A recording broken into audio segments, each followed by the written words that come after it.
Belfast's 12th parade as it made its way through the city centre this morning on the outward journey to the field at Edenderry.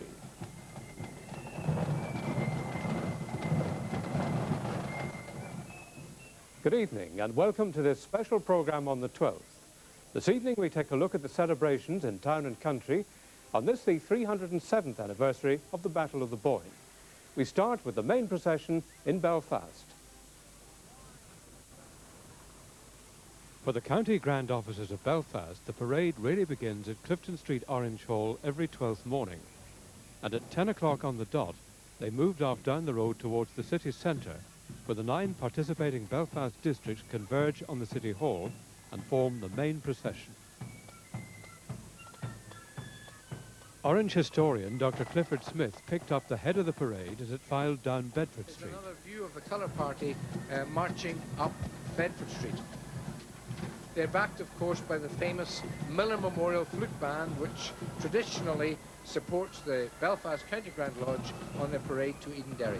And in the lead here, the officer in charge of the colour party, Dawson Bailey. That's absolutely correct, with Harry Fletcher there on the outskirts as well.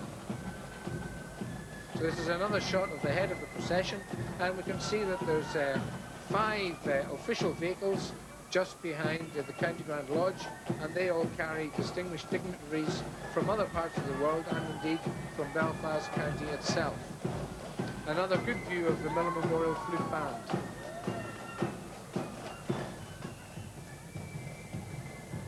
Another shot of King William crossing the Boyne. Showing that there was a fair bit of breeze this morning there, because that's a good panoply of banners. And there's John Taylor, the MP for Strangford, and the former Lord Mayor of Belfast. Reggie MP, that's correct.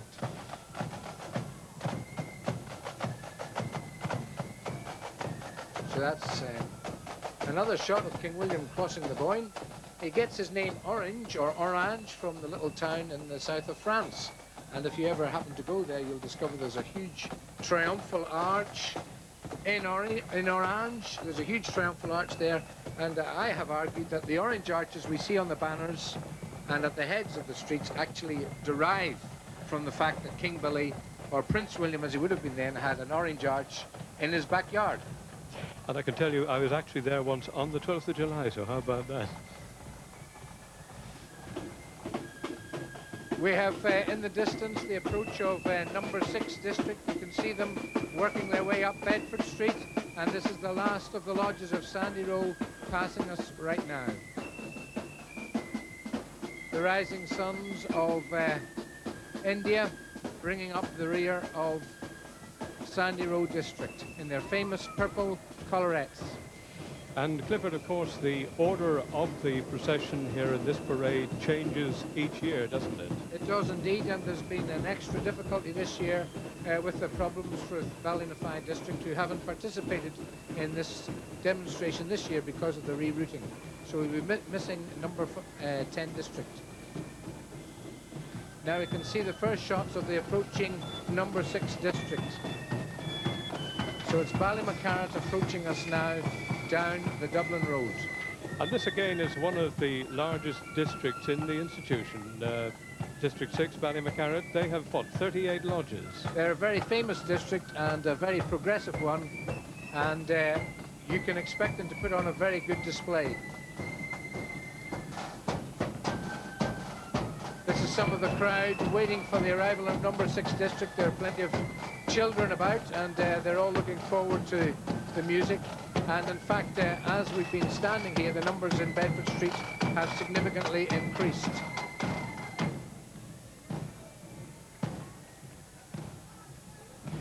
We can see here one of the women's lodges, because when we talk about orange men, we nowadays really ought to include orange women as well, shouldn't we? Well, there's been an increasing enthusiasm for the Women's Association, and this is indicated by the larger number of women who are appearing on parade.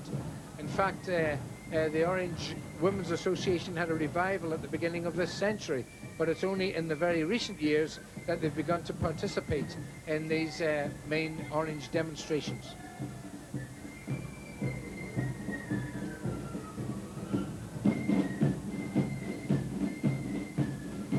That's a very good shot of the Orange women on the march, and you can see the strength in their numbers there this morning in Bedford Street.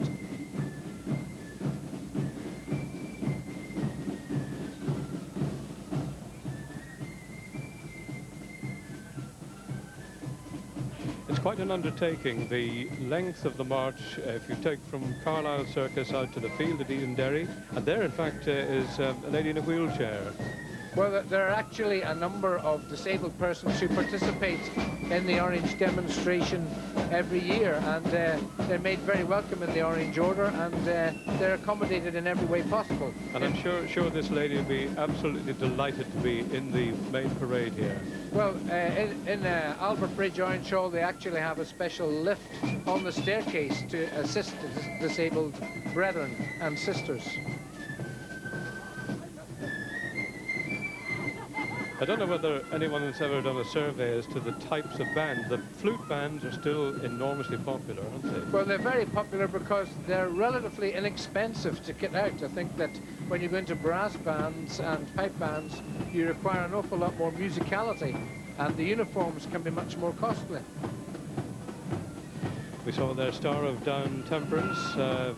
This is a lodge that goes back to, what, 1798 in Loch Goal. That's right. We've got a very good view there of Brother Nightingale with his famous collarette full of orange badges. I hope he doesn't meet a magnet on the way up the road.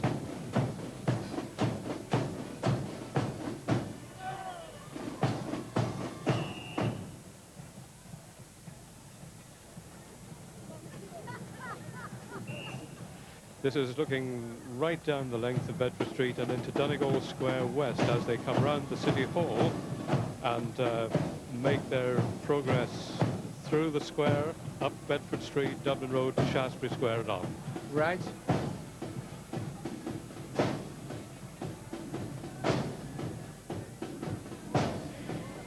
They've taken a brief pause, but we're anticipating that the parade will be moving on again in just a few moments. I'm sure everybody will be glad of the rest in number 6 district because, of course, they've walked right across from Templemore Avenue this morning, so every little break will be a mercy. The logistics of the march are quite incredible, aren't they? Slotting everything in, so inevitably there is the odd pause from time to time. Yes.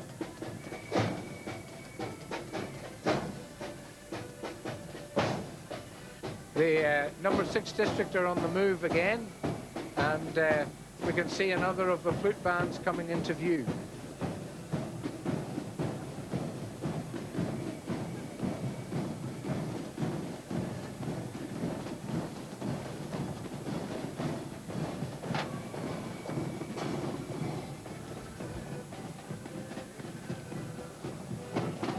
There's another accordion band coming into view. Accordion bands are nearly as popular as flute bands in Northern Ireland.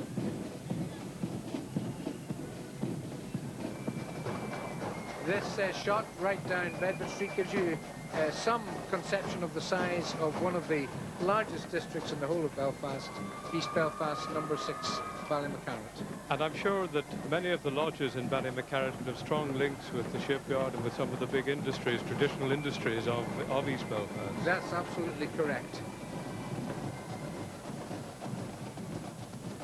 We can see that dotted through the procession there are a number of cars.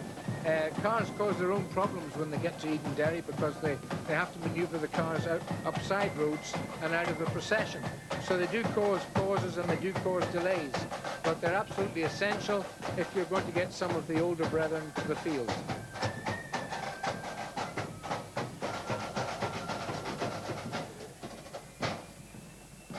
Now, the people we see here in the parade have been on the parade, if you like, right from early, because some of them have had to come from outlying parts down to Carlisle Circus. It takes quite a while. How long would they be on the road? Well, some lodges can cover a distance of maybe 18 or 19 miles before the parade's over. This is an interesting style of marching. I don't know whether it reflects that they've got sore feet or what, but certainly they're out to demonstrate that they enjoy themselves. By the time the parade reaches Shaw's Bridge, it's all downhill, as the lodges and bands turn into the windy country road that leads to the field of Edenderry, and a little bit of rest and recuperation.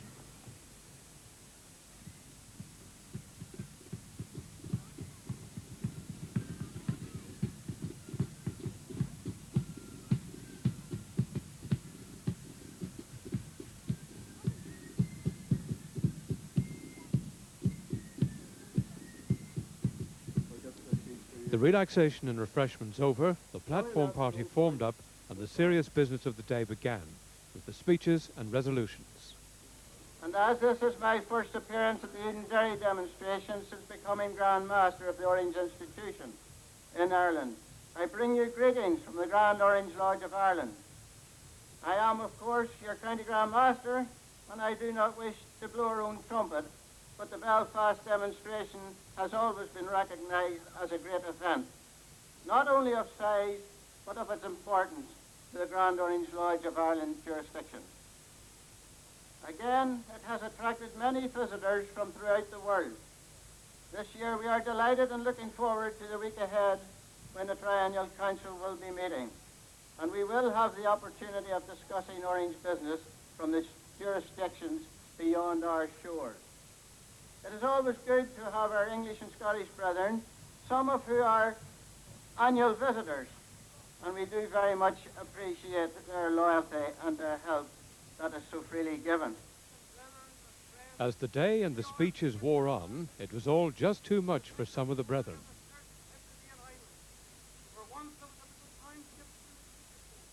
For others in the field, there was just time for a few running repairs before the long walk home. One piece from Ballybunion. The largest demonstration there in Belfast, where some 7,000 Orange men and women participated. If Eden Derry is the traditional venue for the Belfast districts, in Londonderry there was a last-minute change, recognising the difficulties of the 1997 celebrations. We begin our countrywide report in Limavady, which was the main northwest centre this year.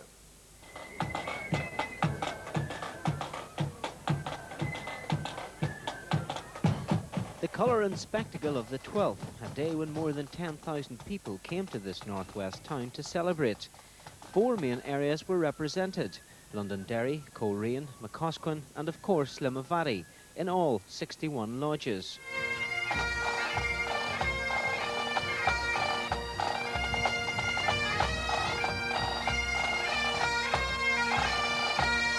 The parade wound its way through the town centre with room in the pavement limited as people booked their places early. The weather didn't look promising, but no one seemed to mind.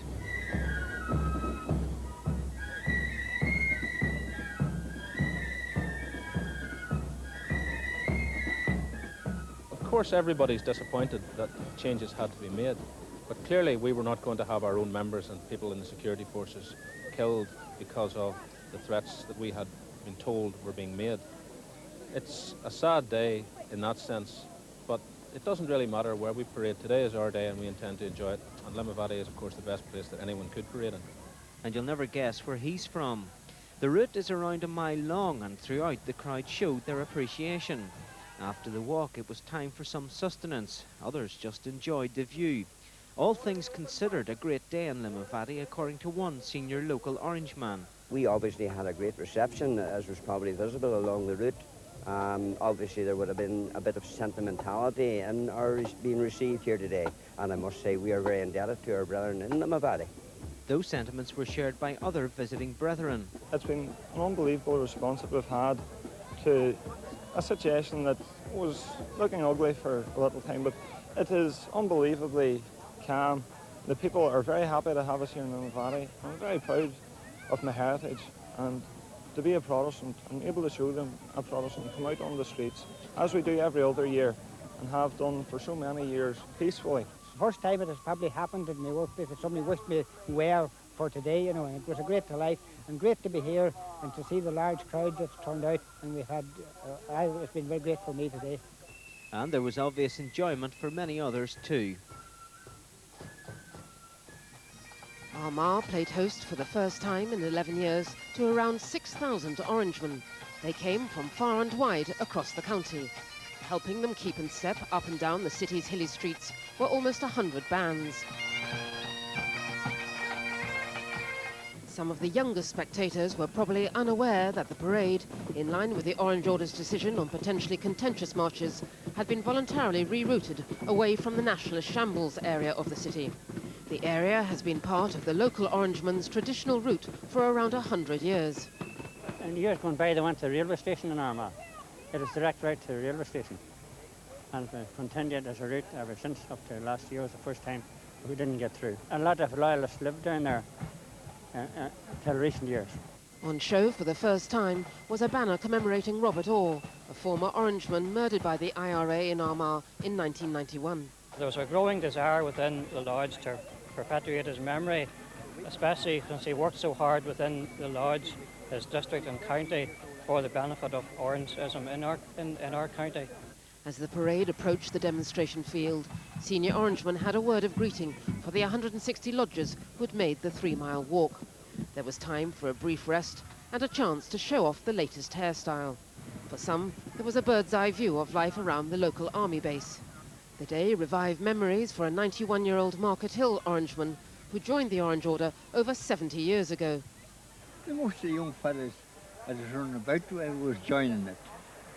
And it was always, there was no televisions nor no diverse, nothing else to take your time up with, like, best play skittles or something, and there was always a bit of crack at the Orange Lodge. For many, it was a family day out. Wouldn't miss it. It's good fun, good outings for children and all. Our family day is great. I enjoyed the atmosphere, the bands, Meeting people. Meet people that you haven't seen from one year to the next, and just like a family gathering.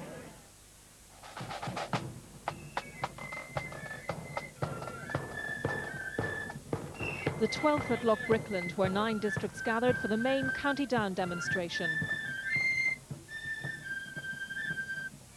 Joining the host district were Lower Ivey, Rathfriland and Banbridge, Lower Ivey West, Newry, Carlingford Loch, and for only the second time the new district of Ban Valley. Along the Scarva Road, the caravan of marchers and some 90 bands began to stretch out, dipping into Loch Brickland itself. Around 6,000 people were there to take part in or watch the parade.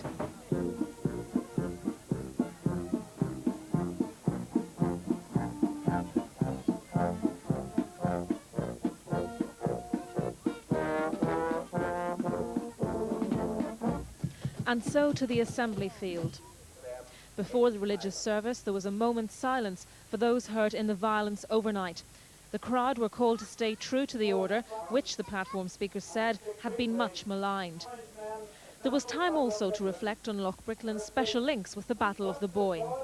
Where, as Cairn Little has referred, delighted to be meeting here on the shores of the lake, just around the corner where King William reviewed his troops on the way to victory at the Battle of the Boyne.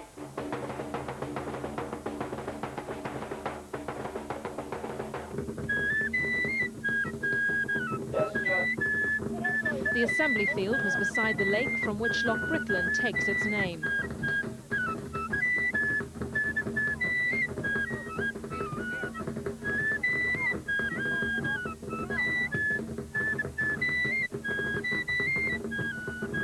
The main County Down demonstration next year will be in Guildford.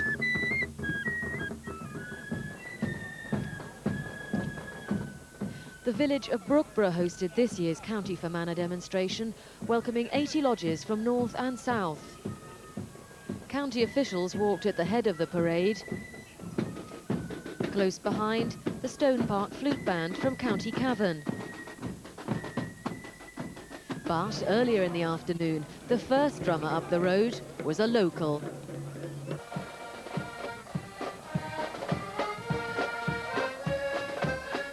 Orangemen, bandsmen and spectators came well prepared with their macks and brollies, and just as well.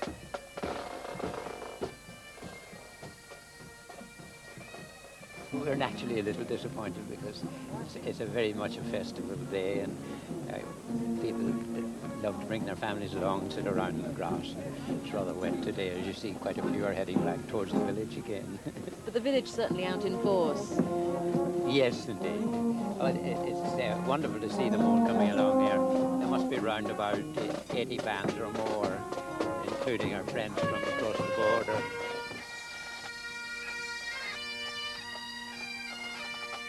In fact, visitors came from far and wide. I'm Ian Kills. I'm the immediate past Grand Master of Australia. And you're a Fermanagh man? Born and bred in Springfield, County Fermanagh. So do you come back every year? Oh no. This is just my second time back for the parade. And what do you make of the weather? Oh yes, well if I could transport it to Australia it would be wonderful, but unfortunately not. But we've got a saying in our place, it'll keep the dust down anyway. But despite no let-up, the rain didn't dampen the atmosphere for the thousands who turned out to enjoy the day. We really have enjoyed it, yes. We look forward to this every year. It's our traditional day.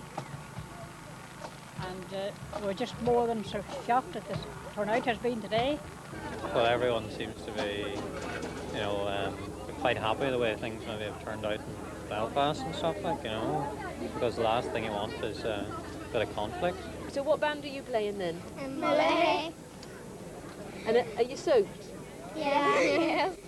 But you're still enjoying yourselves? Yeah. Wending its way through the County Antrim countryside, the South Antrim Combined Parade. 4,500 people marching to the field at Achillee.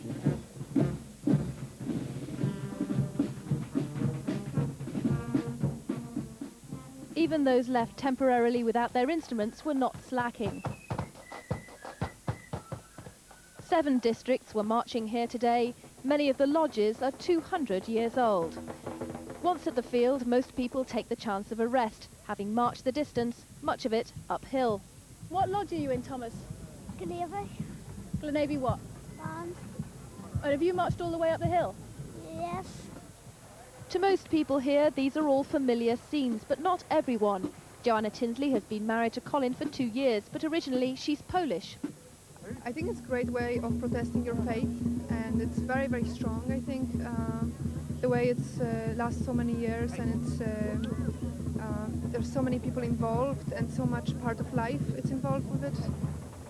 There wasn't quite the number here this year because of the 200th anniversary of the Scottish bands in Glasgow. Many have stayed there for their celebrations, but those that were here made up for that. This is a very famous drum, and it's been in the lodge for about 90 years approximately. Now it's made by Bridget of Belfast and painted by Mark Hewitt, and we're very proud of this drum. In fact, this is the first time it's been in this field for approximately about 20 years, I would say. The speakers in Achillee included Lord Molyneux, who has a message for those not taking part in parades this year. Well, I've made various predictions in my time before, but I can tell people that there isn't a solitary person here who will be able to stand anywhere on the sidelines this time next year and not witness a gathering like this. That's absolute nonsense to say that this will not happen next year and for decades ahead. Most people here agreed that this South Antrim demonstration had been a very relaxed one. Even the rain held off long enough to get the ice cream in.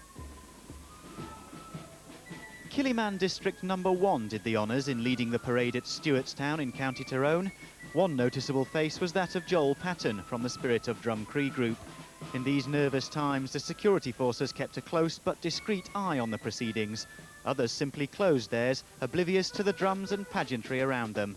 So many Twelfths have been held under grey clouds that rain's almost expected, and today was no different. The only things that were sizzling on the way to the field were the sausages, but the spectators weren't about to run for cover because of a little downpour. 68 lodgers from 7 districts converged on the field to hear the resolutions of loyalty to the Queen, the Protestant faith and the Union. And organisers said they were pleased with the day's events. It was a good parade. Men paraded with great dignity and great deportment. The music was excellent. I must say it was excellent. This is the home of the silver and the flute bands. I don't usually get too many of them, and I thoroughly enjoyed it. And I think everybody else who was here today enjoyed it too.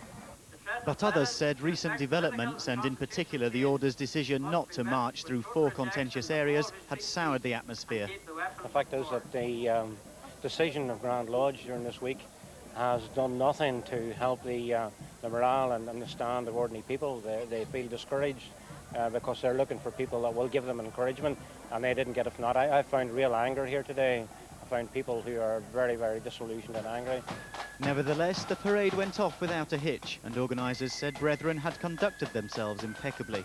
If you sit, as I did, and watch the parade past a given point, and try to analyse some of the objections that one hears currently expressed, I find it very, very difficult to understand anything that was in that parade that one could say was offensive. The grand finale in Stewartstown was an ear-splitting demonstration of the traditional Lambeg drum and a recreation of Orange times gone by. The last of the county demonstrations there in Tyrone. We return now to Antrim and to Ballycastle, where the Independent Orange Order held its demonstration. Seamus Boyd reports. 25 lodges and 20 bands took part in the annual parade of the Independent Order. It was formed in 1903 by Orange men who believed the organisation should have no link with any political party. Our guest today, as always, was the Reverend Ian Paisley, who, although is not a member, has had a long association with the Independent Order. Gloves on, and the marchers were ready to go.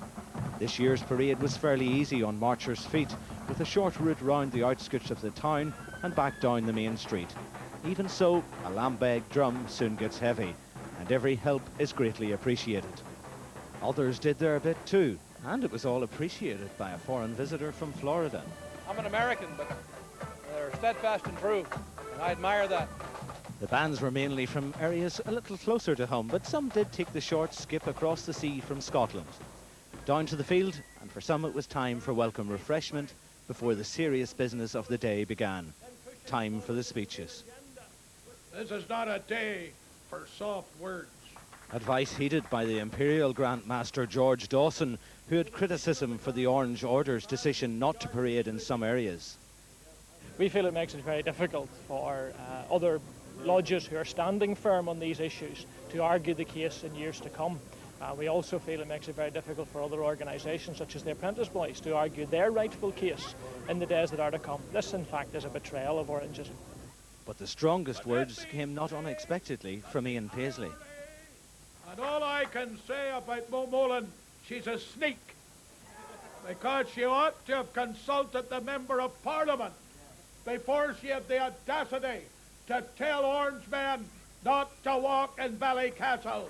We will walk in Ballycastle. One of the traditional celebrations was a week ahead of the main parades, and that was the County Donegal demonstration. Orange men and women from several counties in the Republic were joined by northern lodges at Rosnowla last Saturday. It was a glorious day as several thousand people gathered at the traditional rural starting point in Rosnowla. No sign of tension here. Coping with the heat seemed to be the only problem. The Grand Master of the Orange Order, Robert Salters, was on his first visit to Donegal for the parade. He was impressed with the easygoing and relaxed atmosphere. The County Grand Master reflected on that with pride. That's very important to the Donegal Orangemen because it's the only one in the Republic of Ireland. And we get on very, very well. No trouble of any kind. This parade brought brethren from throughout Northern Ireland. They joined around 20 lodges from Donegal as well as Cavan, Monaghan and Leitrim. They walked the 2 miles into the centre of the village as spectators took up different vantage points.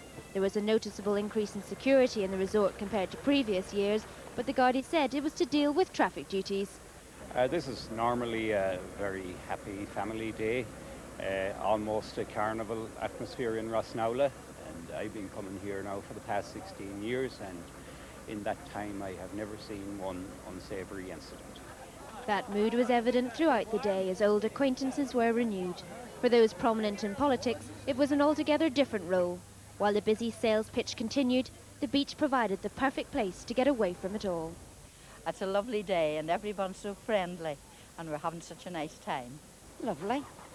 Lovely, and the journey down was lovely, and it's my first time here and I'm really enjoying it. I'll be back. A relaxed and happy day for all those at Rosnowla last weekend.